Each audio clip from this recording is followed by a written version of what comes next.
Hey everyone, it's Dr. Mitchell. Got off the phone with a gout patient. She's had gout for 20 years. Asked her, how you doing, who you seeing, what you taking, what's your functional status like. She says, I'm not doing very well. I'm not taking anything. I'm taking some topical CBD ointments, taking some herbs, trying to take care of myself, but I'm still having a hard time. She's getting around in crutches, and I'm just floored, flabbergasted, confused, because there's no need for this, because gout's a slam dunk, okay? And so I thought I'd take a moment to talk to you all about gout, what it is, why it happens, who gets it, what we do about it, and a little bit about this case. So, what is gout? Gout is a metabolic disease, and it causes an inflammatory type of arthritis that we call gouty arthritis. But it's really important for you to be aware that it involves much more than your joints, okay? It can involve tendon sheaths, it can cause gouty tenosynovitis, it can affect your skin and your fat cells and cause gouty cellulitis, which is sometimes mistaken for infectious cellulitis. It wasn't an infection, it was just gout. It can affect heart valves, it can affect your eyes, it can affect your brain, it can affect your liver, it can affect your kidneys. It's a whole body disease. It's a multi-system disease. And interestingly, there's been data published showing that patients or individuals who have hyperuricemia or high uric acid levels actually have an increased risk of dying from all causes. They have a higher risk of all-cause mortality. And we don't really know if it's the uric acid misbehaving or it's a proxy for something else, but really important to get your uric acid levels checked as you're aging to make sure everything's hunky-dory. So, why do we get gout and other uric acid problems? So every day we're turning over cells, moment to moment, and we make something called uric acid, monosodium urate. Normally our kidneys balance out our uric acid levels just fine, okay? So we turn over cells, we make uric acid, kidneys take it and put it in the toilet at a rate that's sufficient. Some people have a genetic polymorphism that affects their kidneys. Okay, it slows things down so the kidneys don't put it in the toilet as rapidly as people without the polymorphism. You take that polymorphism and you take health conditions that make you make more uric acid, and all of a sudden you have a situation where we have too much uric acid in the body. There's a lot of conditions: metabolic syndrome and diabetes and obesity, psoriasis, tumor lysis syndrome, different drugs that are taken, but mainly, it's metabolic syndrome. Diabetes, obesity, hypertension, high blood sugar, high lipids, high triglycerides. Those are the things that are going to mix with this polymorphism to increase uric acid levels. The uric acid will build up in the bloodstream, it'll precipitate out, collect in joints, form collections of uric acid crystals called tophi. Say it happens in my pinky DIP here. The immune system will pull fire alarms locally, attacking that tophi. Airstrikes are called in, grenades are dropped, bombs go off, tissues damaged. If this happens repeatedly and over long periods of time, you can have erosions and complete destruction of your joints. And you can have significant functional impairment and disability, so we want to avoid that. Who is affected? It tends to be guys trending towards this metabolic picture I described. Eating too many donuts, eating too much junk food, not enough fruits and vegetables, drinking too much alcohol, drinking too much fructose, soft drinks, candy, baked goods. That is a huge factor that's going to make you produce more uric acid. In terms of alcohol, beer is the worst, spirits are second bad, wine is best, but still, don't go crazy with the wine. I had a patient once tell me that he felt like drinking beer out of aluminum cans was a significant precipitator of his gout, and drinking foreign beer or beer in glass wasn't that big of a deal. It made me think about what we call Saturnine gout, which is gout that's secondary to lead poisoning, which is much lower on the totem pole, much lower than metabolic syndrome, but there used to be lead-lined distilleries, and folks would drink this hard alcohol, get poisoned with lead, and they'd have this Saturnine gout, okay? But anyway, guys with metabolic syndrome. Women get affected too. It tends to be as they age and they're wiser, menopausal or postmenopausal. As they age, estrogen levels drop, and uric acid levels will go up in these ladies. And if they're trending towards this metabolic picture, if they're not drinking enough water, if they're taking diuretics or low-dose aspirin, all of a sudden they can have gout or some of these other complications that we talked about. Okay? What do we do about treating gout? Depending on what literature you look like, it's kind of wild to think about, but anywhere from 40 to 70% of gout patients are not treated appropriately for their gout. They're not treated to target, okay? Most importantly, and I'm saying this because it's part of my philosophy in addressing the root cause, is correcting the metabolic picture, all right?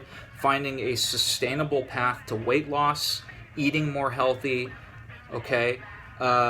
Correcting your blood sugars, the hypertension, the lipids. That is chief and that is king. Following that are agents that control your uric acid levels, okay? There's allopurinol, there's probenecid, there's febuxostat, there's Krystexxa.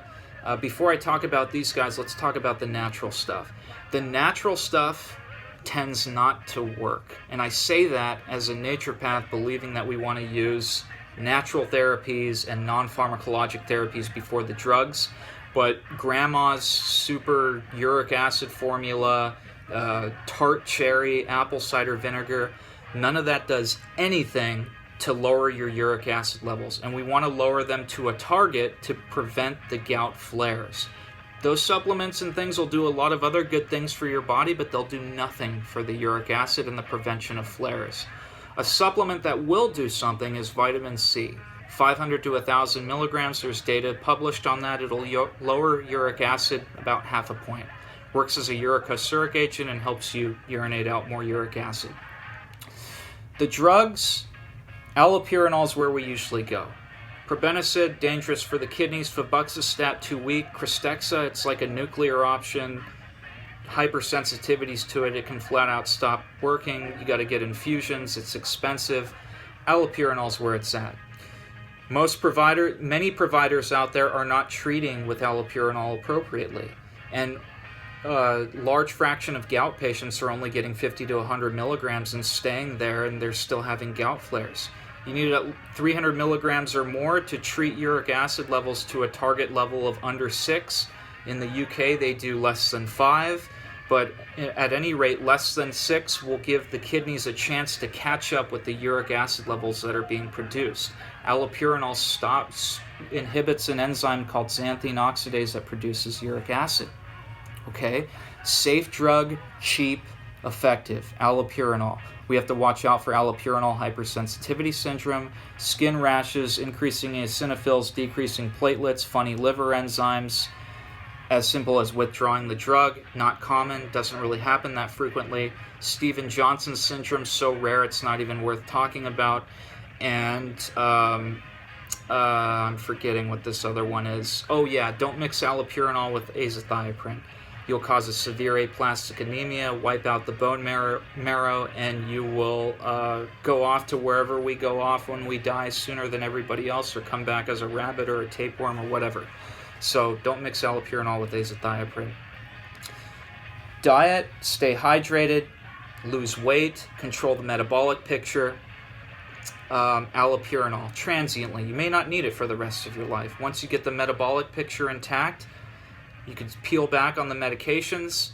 You can use a low level of the medication, or if you're really militant, you may not need it at all. Sometimes you need pain medications to control the inflammation during flares. NSAIDs are a really bad idea. Ibuprofen, naproxen, Motrin, things like that, especially if you're older. If you're getting prescribed those and you're older, that's bad medicine. You might be able to use some herbal remedies, curcumin, things like that, to help control some of the inflammation during flares. This case, this lady she's had gout for 20 years, went in about 20 years, 18 years ago. She had fluid in her joints, really bad knee pain. They tapped her knee, pulled fluid out, put the fluid under a microscope, found monosodium urate crystals. She lit up like a Christmas tree. Lady, you have gout. Take this allopurinol, take these medications. What ended up happening is they didn't treat her to that target of 6 or 5. They didn't give her enough allopurinol, and she developed this narrative that medications don't work and they're lousy and they're bad. To hell with this, I'm going to take it into my own hands. So she's been having flares on and off. She's struggling in crutches. She hasn't been treated appropriately with treating to target therapy, and she's been trying to manage with this topical CBD stuff, some herbs, and it's just not working for her. And so, I had a really stern and hard conversation with her, and I tried not to be too much of a jackass, but, really we just care about her and we don't want her to become more functionally impaired. And so there was another layer to her case that was really interesting. She has lesions on her lower legs, and when I asked her some questions, I found out that she had a mom with psoriasis. And so why that's relevant is psoriasis is one of the things that can increase uric acid levels. And so you have these skin cells turning over rapidly, and you're making all this extra uric acid. And so an additional layer to the treat to target, controlling the metabolic picture in her case, is also controlling the psoriasis, because that's playing tug-of-war here with, the psoriatic picture and the metabolic picture increasing her uric acid. So we had a lengthy conversation about that. If you have psoriasis, make sure that's being looked at if you're somebody who's having gout flares or high uric acid. All right, I've been talking too much, so I guess I'll shut up now. Key takeaways here: gout, metabolic underpinnings, multi-system disease, hyperuricemia, increased risk of all-cause mortality. Keep an eye on your uric acid levels. Understand most patients are not being treated to target with allopurinol. They may need more. They really need to work to avoid sugar, alcohol, sustainable path to weight loss. Make sure you're having discussions with your provider about treating to target if they're not aware of that concept. And be aware of other morbidities, other comorbidities that may be increasing uric acid levels, like psoriasis. All right, this is Dr. Mitchell. I'm done blabbing. Everybody take care. We'll talk again real soon. Bye-bye now.